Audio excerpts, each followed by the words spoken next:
Hello दोस्तों, welcome to H lab. आज है 10 दिसंबर 2023। 10 दिसंबर 2023 से जो भी इंपॉर्टेंट क्वेश्चन बनेंगे उनको इस वीडियो में डिस्कस करते हैं। तो बिना देरी के वीडियो को शुरू करते हैं। अगर वीडियो आपको अच्छा लगे तो लाइक कीजिएगा, शेयर कीजिएगा और सब्सक्राइब कीजिएगा। बात करते हैं आज के पहले क्वेश्चन की। तो आज का पहला क्वेश्चन है, किसने कैन पाइप टेंडर्स में 49.99 करोड़ का निवेश किया? तो किसने किया दोस्तों? एसबीआई ने। किसने किया दोस्तों? किसने किया है? तो एसबीआई ने किया है। ठीक है, अब ये एसबीआई ने किया है तो इसके बारे में थोड़ी सी हम अहम जानकारियां जो भी हैं स्टैंडर्ड और एसबीआई के बारे में ले लेते हैं। बात करते हैं जो कैन बैंक टेंडर से प्राइवेट लिमिटेड कब हुआ था? 2004 में स्थापित हुआ था। कब हुआ था दोस्तों? 2004 में ये स्थापित हुआ था।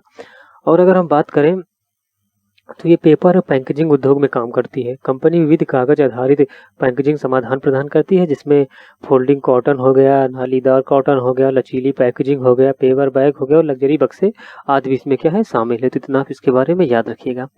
ठीक है, हम बात करते हैं दोस्तों नेक्स्ट क्वेश्चन की। तो हमारा दोस्तों नेक्स्ट क्वेश्चन है, बात करते हैं नेक्स्ट क्वेश्चन की। तो हमारा नेक्स्ट क्वेश्चन है, ठीक है, नेक्स्ट क्वेश्चन हमारा क्या है दोस्तों?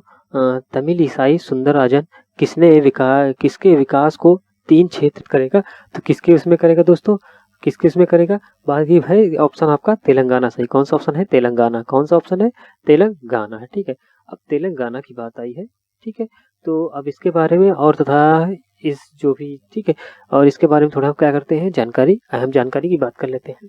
बात करते हैं तेलंगाना जो अपनी जीवन संस्कृति और तेजी शहरीकरण के लिए जाना जाता है, एक परिवर्तनकारी यात्रा शुरू करने के लिए तैयार है, क्योंकि राज्य सरकार ने विकास के केंद्रीकरण करने के महत्वाकांक्षी योजना का खुलासा किया है। उसमें बात करें, राज्यपाल जो है तमिलिसाई सुंदरराजन ने हाल ही में राज्यों को 3 क्षेत्रों में रणनीतिक रूप से विभाजित करने की घोषणा भी की है, जिसमें हैदराबाद को इस अभूतपूर्व पहल में केंद्र के रूप में स्थान दिया जाएगा। तो आप इतना इसके बारे में याद रखिएगा। बात करते हैं नेक्स्ट क्वेश्चन की। तो नेक्स्ट क्वेश्चन है दोस्तों, किसकी सफलता के बाद बीसीआई शुरू कर सकता है नई लीग रिपोर्ट?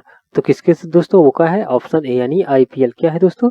आईपीएल है। ठीक है, किसके सफलता के बाद? आईपीएल की। ठीक है, अब ये आईपीएल की बात आई है तो इसके बारे में थोड़ी अहम जो भी जानकारियां हैं उनके बारे में हम बात कर लेते हैं, इस क्वेश्चन की अहम जानकारियों के बारे में। ठीक है, अब बात करते हैं कि जो भारतीय क्रिकेट कंट्रोल बोर्ड बीसीआई ने है टियर 2 फ्रेंचाइजी आधारित जो क्रिकेट प्रतियोगिता शुरू करने की योजना बनाने पर विचार बना रहा है। अगर पहली बार बात करें तो ये जो पहली बार जो सीजन हुआ था तो कब हुआ था? 2004 में। कब हुआ था? 2004 में पहला सीजन हुआ था। ठीक है, और ये नई लीग शुरुआत की जा सकती है। भारतीय क्रिकेट कंट्रोल बोर्ड जो संभवतः टी10 फॉर्मेट में टायर 2 क्रिकेट लीग शुरू करने का विचार कर रहा है। लीग को अगले साल सितंबर अक्टूबर की शुरुआत लॉन्च किया जा सकता है। तो आप इतना इसके बारे में याद रखिएगा। ठीक है, बात करते हैं दोस्तों नेक्स्ट क्वेश्चन की। तो जो नेक्स्ट क्वेश्चन है वो है, किसने पृथ्वी पर सबसे गहरी लैब है लॉन्च की है? तो किसने किया दोस्तों? चीन ने किया है। किसने किया दोस्तों? चीन ने किया है।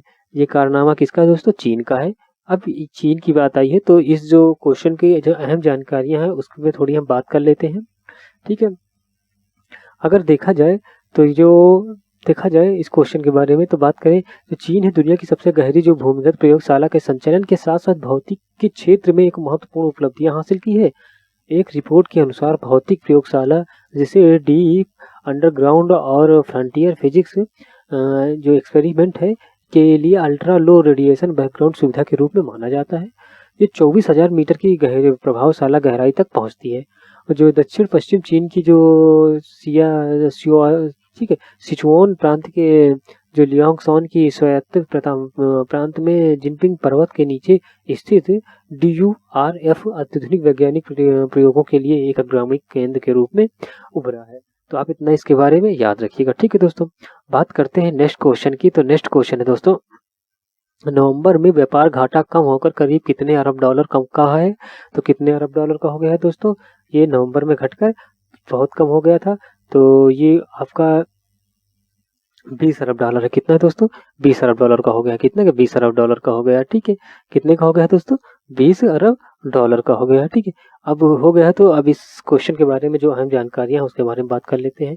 अगर बात करते हैं देश का निर्यात नवंबर 2023 में सालाना आधार पर कितना 2.83% घट गया है। कितना घट गया है दोस्तों? 2.83। कितना घटा? 2.83% घट गया है और ये लगभग 33.90 अरब डॉलर रह गया है। अब कितना रह गया है? 33.90 अरब डॉलर का वो रह गया है। ठीक है, अब इतना ही ये रह गया है।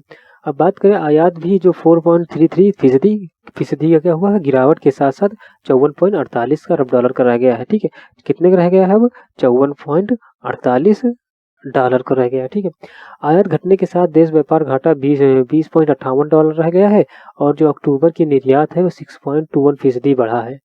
वाणिज्य मंत्रालय के जारी आंकड़ों के मुताबिक पिछले साल नवंबर में देश में 34.89 अरब डॉलर का निर्यात हुआ है, और जबकि आयात की बात करें 56.95 अरब डॉलर रहा था। आंकड़ों के मुताबिक जो सेवाओं में निर्यात नवंबर से बढ़कर 28.69 अरब डॉलर पहुंच गया है। एक साल पहले ही समान अवधि में यह 26.93 अरब डॉलर रह गया है। सोने का जो आयात भी पिछले माह जो बात करते हैं तो 6.424% बढ़कर लगभग 3.44 अरब डॉलर पहुंच गया है। कच्चे तेल का भी आयात 8.47% घटा है। तो आप इतना इस क्वेश्चन के बारे में याद रखिएगा। ठीक है दोस्तों, बात करते हैं अपने नेक्स्ट क्वेश्चन की। दोस्तों नेक्स्ट क्वेश्चन है, किसने स्वदेशी high speed flying wing UAV का सफल परीक्षण किया है? तो किसने किया है दोस्तों? वो है भारत। कौन है दोस्तों? वो आपका अपना भारत है। कौन है दोस्तों? अपना भारत है। ठीक है,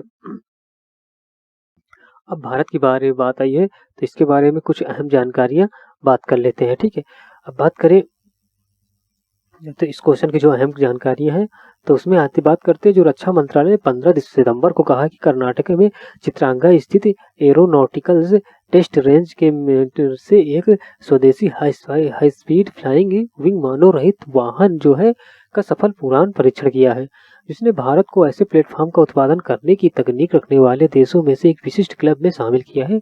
इस मानव रहित जो हवाई वाहन है को autonomous flying wings technology demonstrator बताया जा रहा है। मीडिया रिपोर्ट के मुताबिक इसे रक्षा अनुसंधान और विकास संगठन यानी डीआरडीओ ने एरोनॉटिकल डेवलपमेंट एस्टेब्लिशमेंट की ओर से डिजाइन और विकास किया गया है, और जो टेललेस कॉन्फ़िगरेशन में इस उड़ान के साथ ही भारत उन देशों की लिस्ट में शामिल हो गया जिन्होंने फ्लाइंग विंग्स कॉन्फ़िगरेशन का नियंत्रण में महारत हासिल कर ली है। तो इतना आप इस क्वेश्चन के बारे में याद रखिएगा। हम बात करते हैं नेक्स्ट क्वेश्चन की। तो नेक्स्ट क्वेश्चन है, कौन बनी मिस इंडिया यूएस 2023? यूएस के 2023 जो मिस इंडिया है वो कौन बनी है? तो रिजुअल मैनी। कौन है? रिजुअल मैनी है। कौन दोस्तों? रिजुअल मैनी है। अब रिजुअल मैनी की बात आई है, ठीक है, तो अब इनके बारे में थोड़ी जानकारी हम बात कर लेते हैं। बात करें भारतीय अमेरिका मेडिकल छात्रा जो रिजुअल मैनी ने मिस इंडिया यूएसए 2023 का खिताब जीत लिया है। जो मिशिगन की मेडिकल छात्रा मिजुअल मैनी को न्यू जर्सी में आयोजित वार्षिक प्रतियोगिता में मिस इंडिया यूएस 2023 का ताज पहनाया गया है। कार्यक्रम के दौरान जो मैसाचुसेट्स ने स्नेहा नाम्बियर को मिसेज इंडिया यूएस घोषित किया है, और पेंसिल्वेनिया की सलोनी राममोहन ने मिस टीन इंडिया यूएस का खिताब जीता है। आपको अगर बता दें कि इस वर्ष जो प्रतियोगिता में 41वीं वर्षगांठ है, जो भारत के बाहर सबसे लंबे समय तक चलने वाली भारतीय प्रतियोगिता है। इसकी शुरुआत न्यूयॉर्क स्थित भारतीय अमेरिका धर्मात्मा और नीलम सरन ने वर्ल्ड वाइड प्रेजेंट्स के बैनर तले की है। 24 वर्षीय भारतीय अमेरिका रिजुअल मैनी ने एक मेडिकल छात्रा का मॉडल है। एक प्रेस विज्ञप्ति के अनुसार छात्रा एक सर्जन बनने की इच्छा रखती है, और वह महिलाओं के लिए एक रोल मॉडल के रूप में काम करने की उम्मीद करती है। तो आप इतना इसके बारे में याद रखिएगा। तो दोस्तों आज के लिए इतना ही। अगर वीडियो आपको अच्छा लगा हो तो लाइक कीजिएगा, शेयर कीजिएगा और सब्सक्राइब कीजिएगा। मिलते हैं आपको नेक्स्ट वीडियो में नए क्वेश्चन के साथ।